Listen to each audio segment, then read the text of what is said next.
Hi, everyone. Thank you for joining us for our first installment of Meet the Manager here on the iConnections platform. I'm very excited to be speaking today with Nancy Davis, the founder and managing partner of Quadratic Capital Management.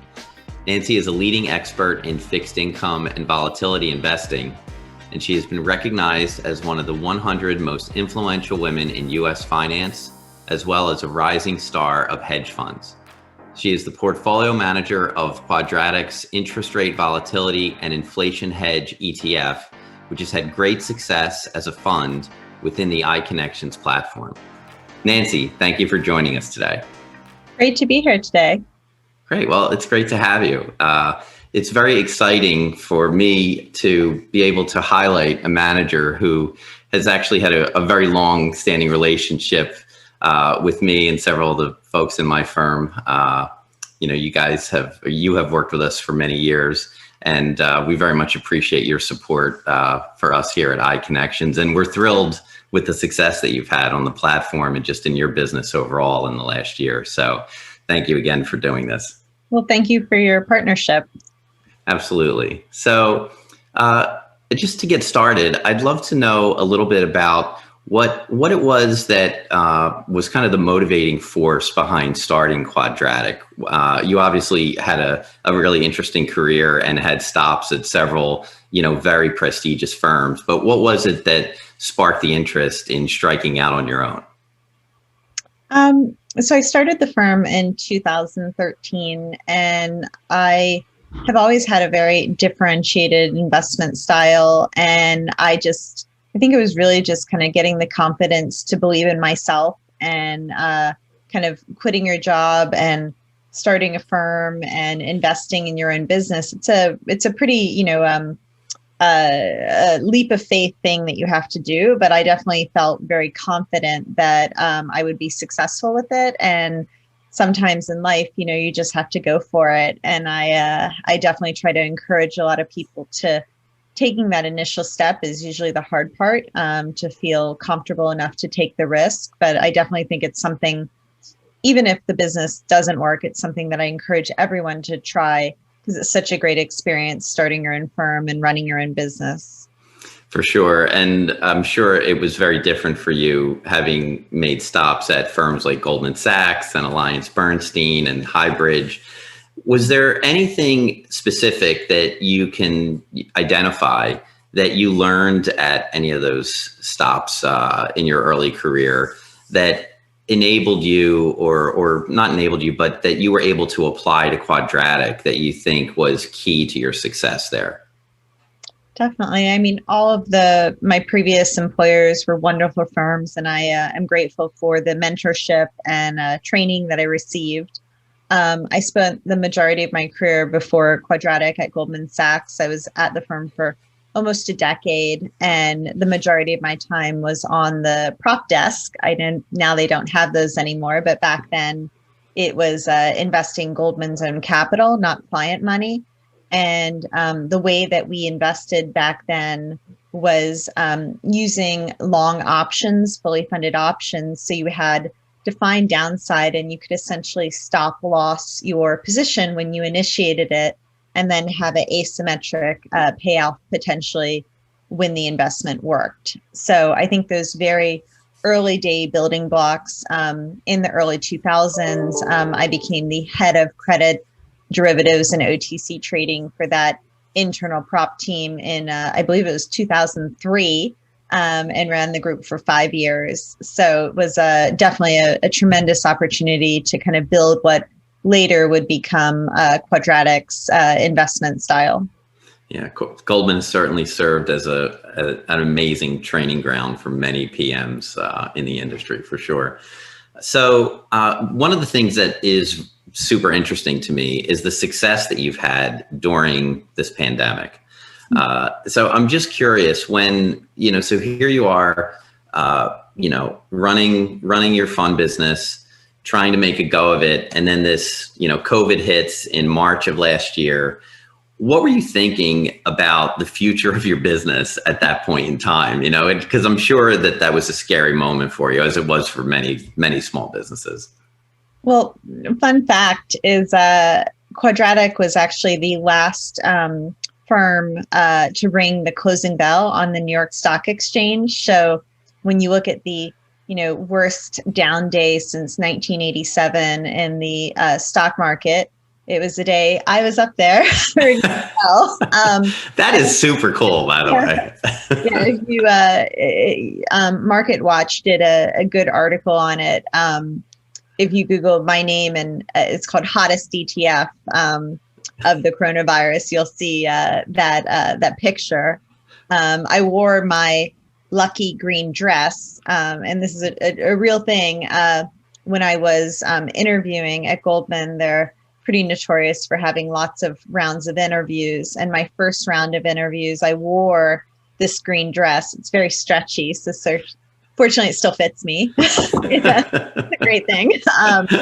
And because the markets were in such complete free fall that day, I thought, green is always the color of positive P&L. It's good lucky color. So it was a wild day to be up there. But I think as one of the few long convexity managers in the world, it's really a sign of that, because we own volatility, because we own gamma. I was probably one of the few portfolio managers who was not having a terrible day when equities were selling off. So, but yeah, it was definitely a moment for the history books when you just saw, the equity market, it just fell hundreds of points when we were up there on the platform. I didn't know whether I should, usually clap and you smile, and it was just really hard to know what to do. You don't want to sit there with a grin on your face. So I just gave the gavel one hard hit just to say, stop the madness. Oh my God, that is such a bummer. They have to invite you back if they haven't, because that's just not fair. If you're at the worst day of the year, they really should give you a second chance at the gavel. Well, I didn't know at the time, and I don't think they did either, but that was the last time someone outside rang the bell, because then that was in the middle of March, and then they shut the exchange and went completely electronic and had no more bell ringing ceremonies. So it was definitely a day for history books. Well, hopefully we'll see in-person bell ringings in the not too distant future here. So obviously COVID forced the entire industry to go virtual, and a very common replacement for conferences and physical capital introduction meetings have been virtual capital introduction platforms like ours here at iConnections. I'm just curious about your take or your use of these platforms. Obviously, you attended several things that we hosted on our platform, but how do you think these platforms have fared throughout the pandemic? And of course, there are many other solutions beyond ours out there, but how did the virtual platforms work for you? I mean, they were the only solution during this period in terms of being able to connect with institutional investors and really have, obviously the in-person conferences were not happening. And I really applaud the iConnections platform for being so innovative. The first event I participated in was Funds for Food, Rockefeller University. Shout out to that institution, suggested that I sign up. I had never heard of it before, but trusted that institutional investor and signed up and had a great experience. So it's I think really embracing technology. And sometimes when you have disruptive events, whatever they are, in your life, it's really about being able to pivot and being nimble and flexible. And I see, really embracing technology solutions as a way to connect with people and connect with, get the word out there about what the strategy does. And I know that you took several meetings in Funds for Food with us, and then I think you had even more meetings in the 100 Women Fund Women Week event, which was the biggest one they've ever thrown. We were thrilled to host that event with them. Tell us about your experience there. I can say from my standpoint, I was really excited at how many more funds were able to participate this year and how much more exposure they were able to get, because by having this set up in a virtual system, it lowers the bar in terms of participation. It makes it much more accessible because it just doesn't have the same expense associated with it. And the reach is much greater. So, we had about 1,200 people in the Fund Women event this year. How was that event for you? It was exceptional. I've been a proud member of what used to be 100 Women in Hedge Funds, now 100 Women in Finance, I think since 1999.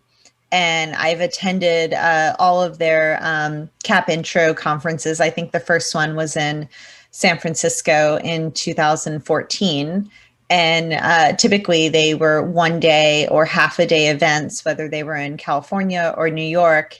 And maybe a good day you would meet four different allocators. And so this virtual event was outstanding. I can't remember exactly how many meetings we had, but it was I think north of 20. And a lot of it was putting the profile up on iConnections and having investors, actually the asset owners, looking at the different funds. And so I thought it was really successful because they kind of picked you in a way, because you had to have the match. So it was sort of swipe left, swipe right kind of technology.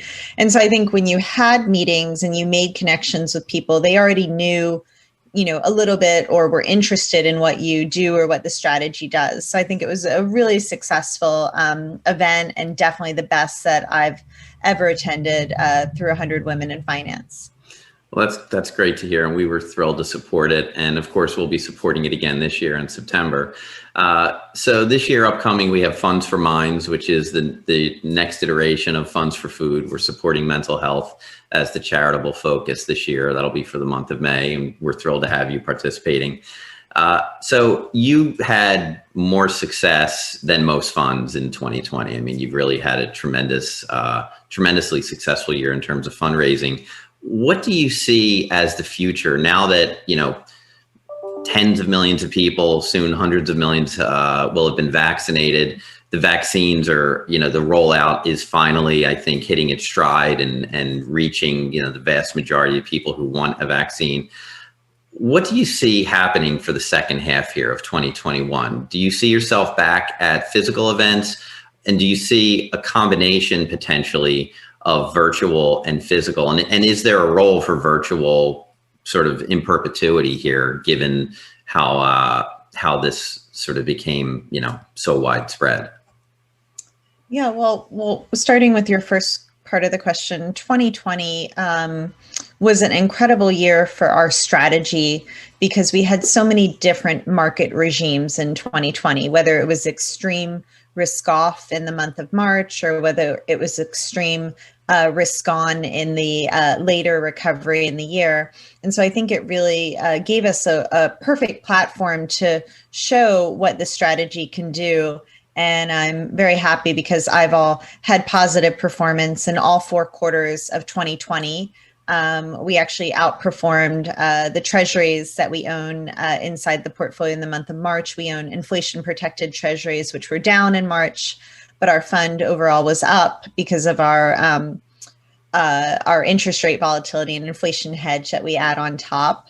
And so I think it was just a great period to really showcase this is how the strategy can work in so many different environments. And then in terms of using technology, I think that's something the world has really changed. I think, definitely I would love to get out of the house and go to travel again and see people and, have a drink with you, Ron, and not just be, in our respective homes. So I'm definitely on a personal level looking forward to getting somewhat back to normal. But I do think all of these technology platforms have really enabled more efficient communication. So I do look forward to not being, not having to be a road warrior to meet people and to connect with people. And so I think using a little bit of, virtual for initial meetings and then maybe in person for after you've realized that there's a good match and a good connection there. So I think a combination of both is hopefully going to be the way forward. Well, I will take you up on your offer to have a drink certainly at the Fountain Blue in January of 22 when we're throwing our first big flagship event. So it'll be great to have you there. Well, great. Nancy, thank you so much for joining us today and telling us a little bit more about your business. We appreciate it. My pleasure. Thanks for having me, and thanks for all your partnership. Absolutely. And congratulations on all your success. Thank you.